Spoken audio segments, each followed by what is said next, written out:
Welcome back to Comic Book Corner 2.0. I'm your host, Mike Spider Slayer, bringing you another episode of After the Pull, the video series where I take all of the leftover comic books that I haven't read yet and I put them in this video to give you my thoughts. So if you're looking for issue 1 thoughts, go check out Worthy Ones. That's where I discuss Ultimate Spider-Man. So if you love daily comic book content, if you love me helping you make decisions of what comic books to buy, you came to the right place, so hit that subscribe button. So with that being said, guys, sit back, relax, and enjoy the show. Here we go, guys. A lot of you guys requested this, and this was to rank my comics from my favorite to the least favorite, but we're going to start obviously with the least favorite, okay? And the first book we're going to be talking about today is Blade issue 7, legacy numbering 35, and this is 28 pages for $48, 28 pages for $4. Brian Hill is the writer, artist is Valentina Penti. The artwork in this book is actually okay, but I'm gonna point out something to you. So the Hulk scenes are really good, the action scenes are fine, there is some creepy factors that go on in this comic book, but I'm gonna point out one thing. The way Bruce Banner looks in this comic books, he looks like the Geico caveman guy. Like, look at that. He doesn't look like Bruce Banner whatsoever. Like, he just looks god-awful in this book. He makes him look like he's like 80 years old or something. But when it comes to the creepy factors, it looks pretty good, right? So this series overall has been really well done. For me, this was my least favorite issue out of the bunch, and this has a story of Hulk and Blade teaming up, which is cool, right? And they're trying to rescue this kid that's been possessed by this demon. Now, this demon thing is going to lead to the overall grand scheme of things, like the Adania that Blade has been following or been trying to capture this whole time. Again, the team up is great. The read is okay, because when you read this comic, it's only going to be maybe 5 minutes max that it takes you to read this. You can see there's very little dialogue in here. It's almost like an exorcism type of comic book. So out of all these issues, this is my least favorite. Hopefully this doesn't continue to go on a downward trend, because this has overall been a great series for a character I don't normally like. So at the end of the day, I'm probably going to give this one a C-. So guys, let me know what you thought of this one. Are you still on board with it? Miguel O'Hara, Spider-Man 2099. This is issue 2. This is a 28-page comic for $5. This book is written by Steve Orlando. The artwork is done by Michael Dowling here. The artwork I felt is pretty cool. I like seeing like this spacesuit that Miguel was in as he's traveling to the moon, because he winds up getting some kind of broadcast from Moon Knight, who is not in too much of great shape at the beginning of this comic. And we get to see Dracula in here. So the artwork was pretty good, maybe not as dark as the last issue. And this book seems to be a series of one-shots that has to deal with like more of the horror elements in the 2099 universe. Where the whole thing goes with Miguel O'Hara, 2099 universe in the future, it's still undetermined. But what this book accomplishes here is this gives you a story of what Dracula is in the future, on what has happened to him all this time. He winds up waking up in Earth because, not on Earth, I'm sorry. He winds up waking up on the moon because he got severely damaged on Earth due to an event that happened, and he awakens, and not knowing what happens, he winds up coming across Miguel O'Hara, and they do a battle, and we see Miguel explain to Dracula that he was actually a hero and what has happened to all of his people, right? And it was an okay story. It was kind of a cool thing to see what happens in Dracula in the future. Again, whether where they're taking this, I don't know. Maybe it's just something for the future 2099 universe, or it's just a one and done thing. And I think that kind of leaves me on the, are we just writing this to write this or whatever? Maybe they're just putting it out there. So I'm very unsure about this one. In my personal opinion, I like the first issue better because of the zombie situation, and I like seeing the introduction to Miguel's mom. And this was a lot of standing around talking. There was a little bit of action. So same thing, man. It didn't knock my socks off, but it was kind of interesting. So I'm going to give this one a C. It was average for me. Luke Cage Gang War. This is issue 3. Now, Gang War for me hasn't seemed like it's really dragged on. It's actually pretty close to getting finished here. And most of the stories I've quite enjoyed, and some of them not as much. And this one is kind of okay for me as well. So this one is 28 pages for $4. This is written by Rodney Barnes. The art is done by Ramon Bach. Bach? I don't know. Whatever. The artwork is pretty good in this comic, right? We get to see the Spider Slayer in here, not me. Of course, it's Alistar Smythe. And we get to see that he creates his version of Sentinels, okay? He's always said that his father found it very interesting that these Sentinels were created to hunt down X-Men. So his father always wanted to create robots to kill the Spider-Man, but he never followed through with it. So that's what Alistar Smythe is doing in here. He's created these Spider Sentinels, and it's kind of funny because he's hunting down Luke Cage, not Spider-Man, right? But he's trying to take on Luke Cage. Obviously, he's got this vendetta because, you know, Alistar's trying to, you know, take over the areas or whatever the case may be. He's just being a villain, right? And that's what this comic really reminds me of. It's just a very simplistic point A to point B, very generic like comic book, but it's just fun. It's just a fun read. There's nothing else more to it. If you're looking for this like in-depth plot, you're not going to get that here, right? If you're looking for this to significantly increase your gang war experience, you don't need it, right? I mean, but it's just fun. It's fun to see some of the other characters in here, like Cloak and Dagger and Jessica Jones and Danny Rand. And even though Danny Rand doesn't have powers, he tries to help out. And the cool thing they made in the message here, the cops are like, Mr. Mayor, what about the Vigilante Act? And Luke Cage is like, screw that. Yeah, they can do whatever they want with it. I don't give a shit. So I like how he's just like telling the police officers to F off, and he needs to stop, you know, whatever it is that they need to stop. There's a whole army of these Spider Slayer guys, and it's just a cool book, man. I mean, it's not breaking, you know, any records. I'm sure a lot of people are not going after buying this book. It's just a fun comic book read because at the end we wind up seeing Luke Cage in this mech-like armor to try to stop the Sentinels.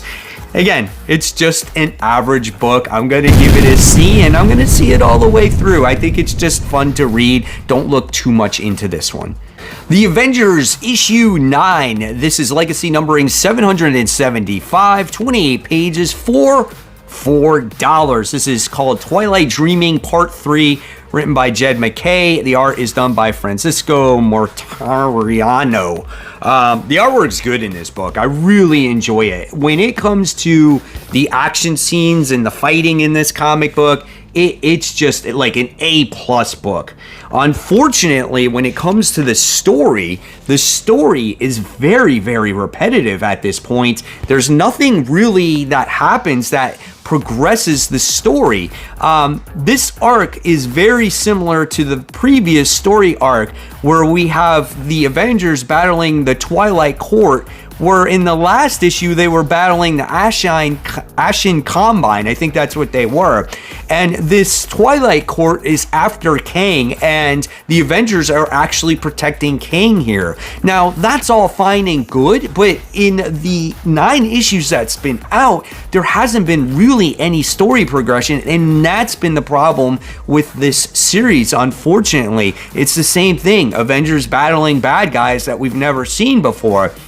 And the way they accomplish this battle, the way they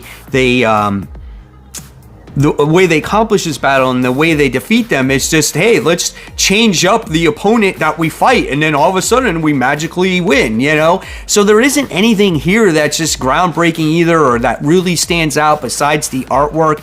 And unfortunately, I'm most disappointed in this comic book because I'm expecting higher things from it at this point. It's not bad per se, it's just very repetitive. So at the end of the day, another C comic book, but I'm expecting more out of the writing here from Jed McKay and a flagship title like The Avengers. Spider-Gwen Smash issue 2, 28 pages for $4. The writer here is Melissa Flores and Enid Bullum is the artist here. The artwork has a little distinctive feel. I do like the facial expressions. The colors really work in here. I like the way the mysterious Hulk character looks like in this comic as well.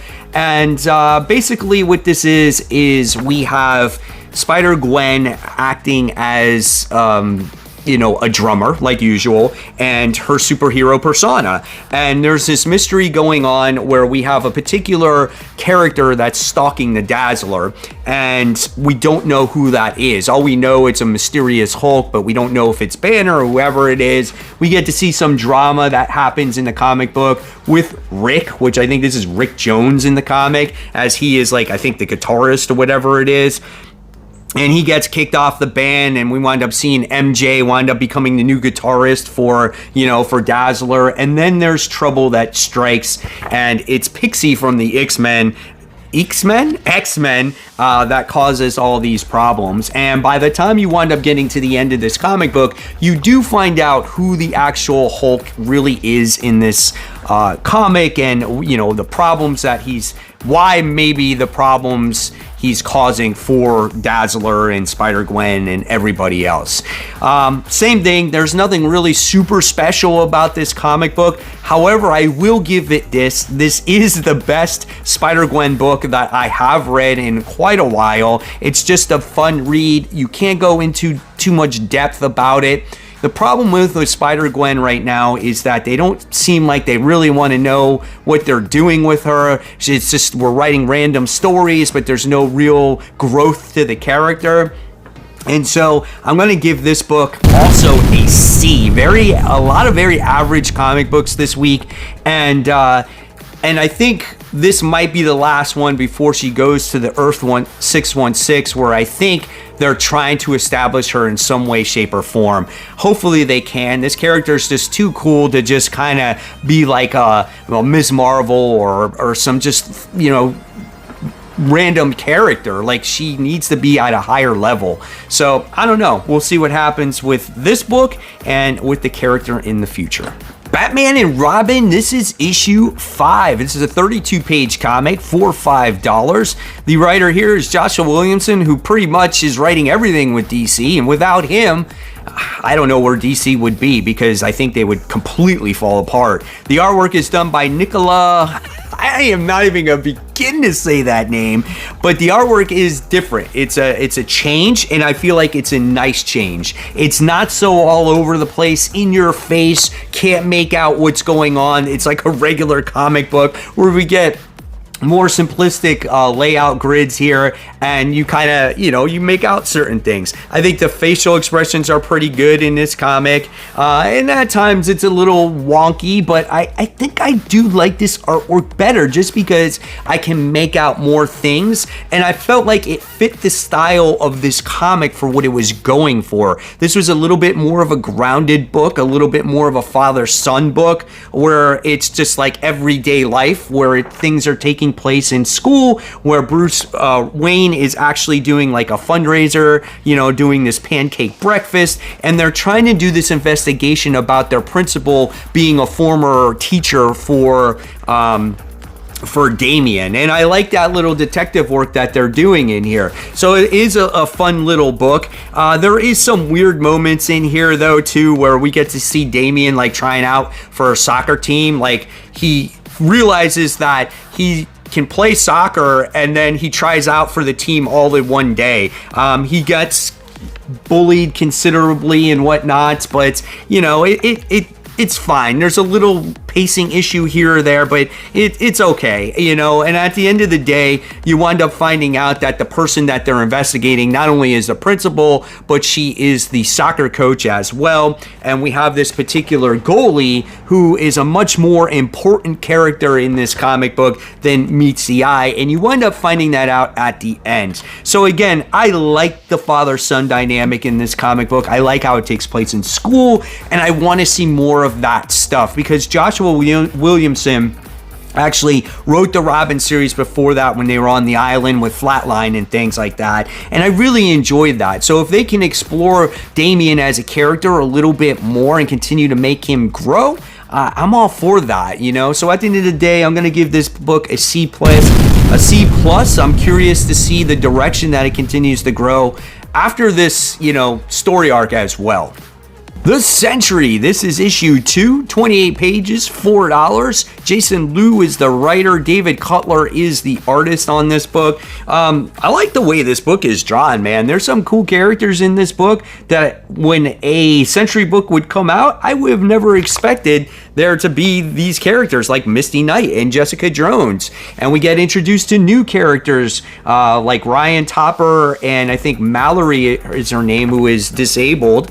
And we wind up seeing these characters get the Sentry powers, and Misty Knight and Jessica Jones are doing this investigation about who is getting these powers, and, you know, finding out what happens to these people, because all of a sudden some of them go missing, right? And the crazy thing about this comic book is it's this Ryan Topper guy who's a little bit of an asshole. He has like this infatuation with the Sentry, and he feels like the Sentry is the greatest superhero ever, but everyone that's acquiring the Sentry powers, he's killing off so he can get all of the power for himself, because he wants to be part of the Avengers. The interactions between each of the characters is really fun, and again, this has just been a surprising book. I know people that might be attached to the original Sentry might not find this very entertaining, but this is just a different spin, and who's to say that we're not going to get him back in the future. I like this book. I'm going to give this book a solid B. It's enjoyable for me. I'm just curious, you know, where it's going to go in the future. Daredevil Gang War issue 2. This book is 28 pages for $5. This is attached to the whole Gang War, as well as we get to see Elektra Daredevil go against Raphael Scarf, who's the leader of this heat, and he obviously wants this technology to obviously take over whatever turf that he's trying to take over.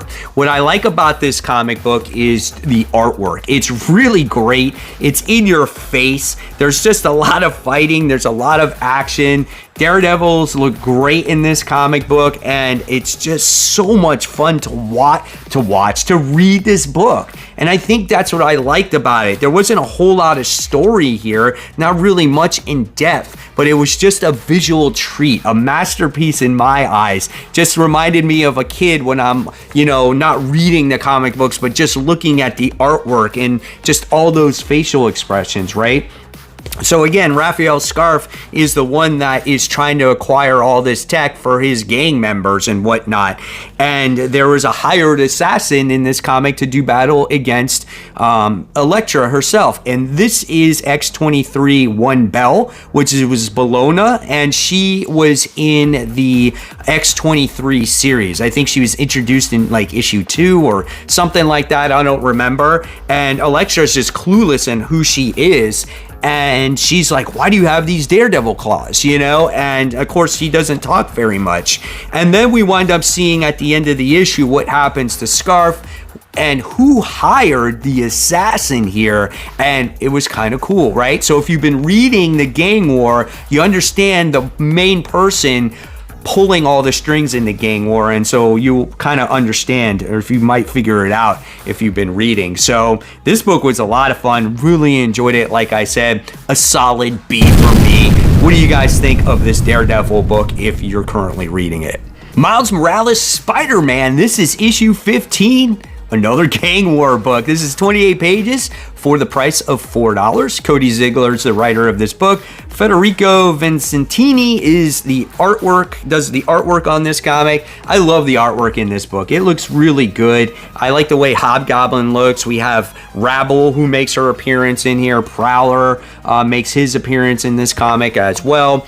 And I just love the action. And this book has definitely gotten so much better from Cody Ziegler, and it's a shame. From what I heard, I think this is true, that he's going to be leaving the title shortly after Gang War, and I feel like the guy's just getting started, and that's a shame why we can't keep writers on the same books, right? So that's very disappointing if that's true.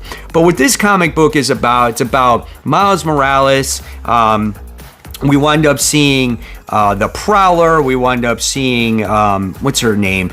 Starling, and some of these other characters try to infiltrate the Hobgoblin's base. And he's working with Rabble here in order to somehow get connected with the Goblin Queen, right? And that's quite interesting. The Red Goblin girl, whatever she is. Yeah, I always get the two confused. Not Madeline Pryor, right?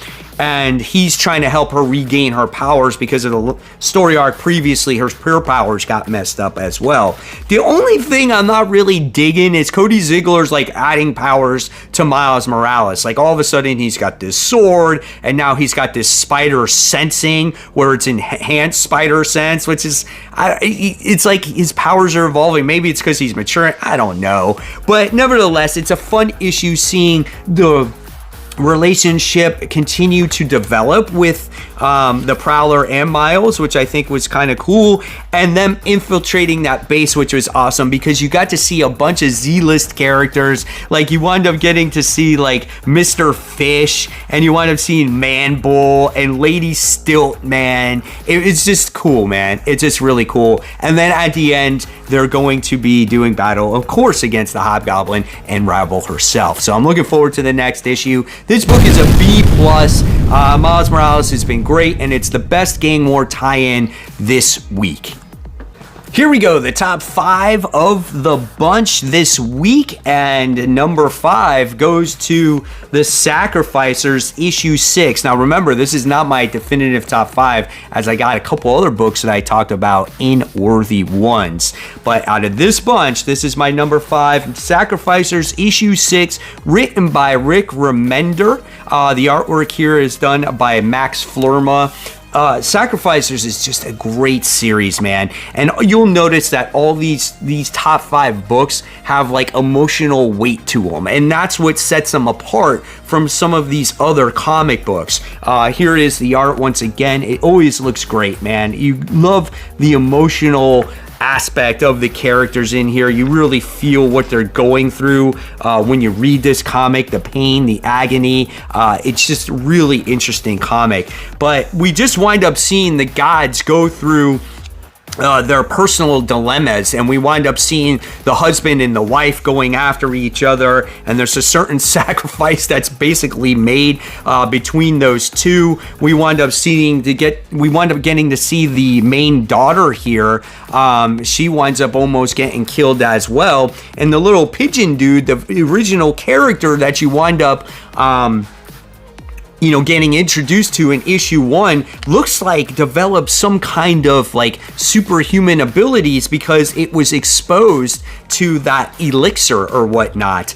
And we wind up seeing the daughter begging for her life, and the little pigeon guy is just like, screw you, you messed up my entire family and I'm leaving you behind. This book is so full of emotion. I love each and every issue that comes off. It leaves me with a great cliffhanger here, but unfortunately, it's not going to come back until April, so it's going to be a while. It's going to be a good like 3 or 4 months here. But at the end of the day, this book is an A- for me. I wish there was always something a little bit more by the time I get to the end of it. I feel like it's a little bit, drawn out in certain aspects, but it's still entertaining at the same time. I'm so curious what the direction of this comic is going to go. But for some reason, I'm just attached, man. Green Lantern issue 7. This book is written by Jeremy Adams. The art is done by Amanake Nalpan. Artwork's great, man. I love the way the characters look in this comic book. Kilowog looks great. Hal Jordan looks great as well. There's some cool action scenes. Sinestro looks awesome on his little throne on there. It's just a fun book to look at, and just the action scenes that happen and when the characters use their constructs, it looks phenomenal. Now, if you read the last issue, you know what happens, or there is a main character in here that is no longer alive, and what this story does is dive into that, and we wind up getting to see the Green Lantern Corps talk with the, what is it, the United of Planets or something like that? Is that what they're called? Talking with them on their purpose in the galaxy, how Sector 2814 is no longer in charge of Earth, and there's plenty of other metahumans that can be in charge of it. So what they wind up doing is they wind up getting assigned to other places. We wind up seeing the United Planets people go to Sinestro to try to come up with a compromise, to come up with a treaty so he can get, join them and create peace in the universe. And then all of a sudden there's this whole thing that happens, right? And there's an attack and something happens to the major character, which is very gut-wrenching, and you're like, oh man, I can't believe that happened. Something happens to the Yellow Battery as well, and it kind of leads you to believe of everything that's been going on in the Green Lantern storyline right now, right? It kind of gets you up to speed. I love this book. This book was absolutely awesome. Green Lantern has not disappointed at all, and it was a little bit dialogue heavy, but it was necessary for the story to progress and understand everything that was going on. So I'm going to give this one a solid A. Blood Commandment issue 3. This is a $4 comic book. This is a $4 comic, 28 pages. The writer and the artist here is Simon Krasinski. The lettering is done by Marshall Dillon. The artwork is so good in this comic, man. Just so much. Like, you don't always see facial expressions to the fullest, but you still get a good idea of what's going on, right? You'll see mouths, you'll see eyes, but you see like how terrified some of these characters are in this comic book. And this innocent little boy in this comic is finding out his past for the very first time because there is this crazy vampire that is intruding their house and has the history with the father and is trying to join his little vampire cult again. So his dad is trying to battle him and protect his son at the same time. And by the time you wind up getting to the end of this comic book, it's just something very dark and very sad. And basically what happened is his dad is forced to break the promise that he made to his dying wife.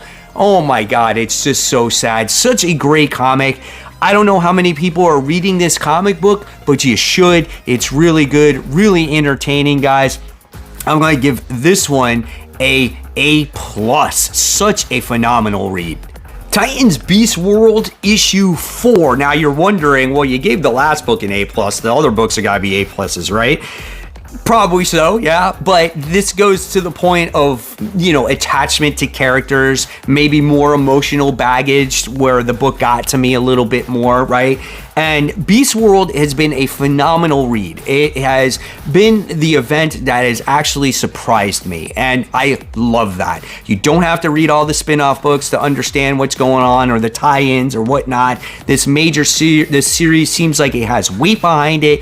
There's a purpose to it where a major character is creating chaos in the world, and our heroes are trying to stop him without hurting him or killing him or whatnot. And this book is written by Tom Taylor. It's 32 pages. It's $5. The art here is done by Lucas Mayer. It's an absolutely awesome looking book. Even when Ivan Reis did it, the art is still really good. And we get to see our heroes with their back against the wall. Giganta becomes affected by the Garo like spores or whatnot, and we wind up seeing our heroes trying to stop them, right?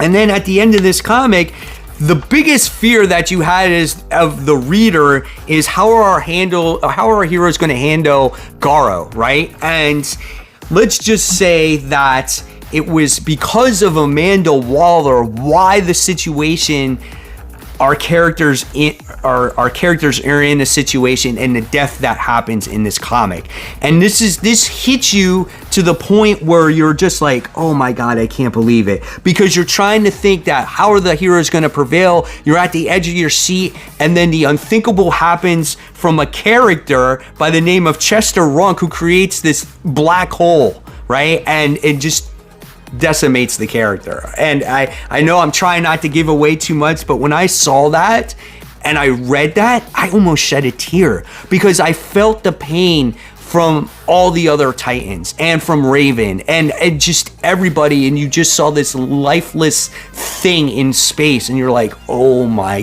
gosh, I love this book for everything that it's doing to me. Not for just for the action, the thing that's at stakes, the character that's involved. Such a really good and interesting book. What's going to happen, man? This was an A+ in my opinion. My favorite book in this week's episode of After the Pool, of course, goes to Transformers issue 4. I have such an attachment to these characters. It's insane. 32 pages. This is $4. Of course, written by Daniel Warren Johnson. The colorist here is Mike Spicer. The artwork at this point, you know what to expect from Daniel Warren Johnson. Now, I think going forward, like in issue 7 or something like that, we're going to get an artist that's going to rotate with him, which I think makes sense, because there's a lot that Daniel Warren Johnson has to do in this comic. We get introduced to Jazz in this comic book, which is really cool, and it's basically a race to save the life of Spike in this comic. And what I like about this comic is that it does things differently that we have not seen before in the comic, in the Transformers universe, okay? We get to see basically Optimus Prime without an arm in here. We wind up getting to see our Decepticons, our desperate times, desperate measures, where they have to take out one of their own for survival.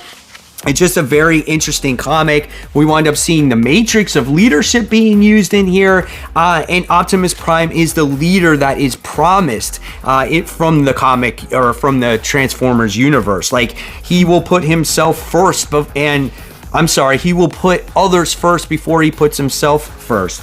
The relationship between Carly and Cliffjumper is great. It's like an opposite relation here. You know how you had Bumblebee and Spike? It's Cliffjumper and Carly, and I love that, because I love Cliffjumper, and I love how these two are getting emotionally attached to each other, and they had a pretty major scene in this comic book. But by the time you wind up getting to the end of this comic, Optimus Prime does something that you would never expect, and you're like, what? How is that even possible? I absolutely love this book, and how mean and an asshole of a leader that Starscream is to his people is just insane as well.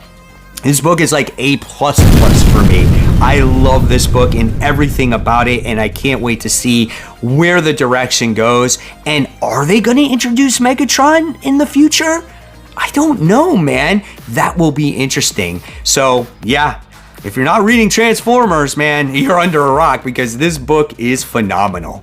So there you have it, webheads. There are the books that I discussed in this week's episode of After the Poll. So which book will truly be my #1 issue? Will it be Ultimate Spider-Man, or will it be Transformers? Well, you have to find out in this week's episode of Comic Book Weekly. That's the live stream that I do with my best friends, Kat and Brant Fowler.